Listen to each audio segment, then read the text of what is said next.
അമ്മയുടെ പേര് ത്രേസ്യാമ എന്നാണ്. ഈ ത്രേസ്യാമയ്ക്കും ഈ മകന്റെ തിരോധാനവുമായി ബന്ധപ്പെട്ട സംശയമുണ്ട് എന്നാണ് അനുജ ഈ ഘട്ടത്തിൽ അവർ 24-നോട് പറഞ്ഞത്. ഇന്ന് രാവിലെയാണ് ഈ വിലങ്ങാട് സിജോ തിരോധാന കേസ് നമ്മൾ റിപ്പോർട്ട് ചെയ്തത്. അതിനുശേഷമാണ് ഈ പ്രതികരണവുമായി അമ്മയും രംഗത്തെത്തിയിരിക്കുന്നത്. അമ്മ ത്രേസ്യാമ പറഞ്ഞിരിക്കുന്നത് തൻ്റെ മകന് എന്ത് പറ്റി എന്ന് അറിയണം. കൃത്യമായിട്ട് ഡേറ്റ് സഹിതം പറയുന്നുണ്ട്. 2014 നവംബറിൽ വീട്ടിൽ നിന്ന് പോയതാണ്. അതിനുശേഷം പിന്നീട് എന്താണ് സംഭവിച്ചതെന്ന് അറിയില്ല.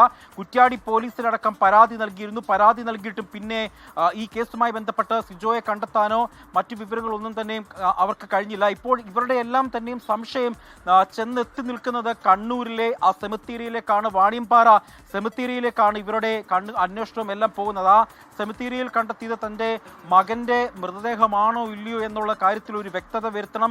DNA ടെസ്റ്റ് അടക്കം ഇക്കാര്യത്തിൽ പരിശോധിക്കണമെന്ന് കുടുംബം ഒന്നടങ്ക പറയുന്നു.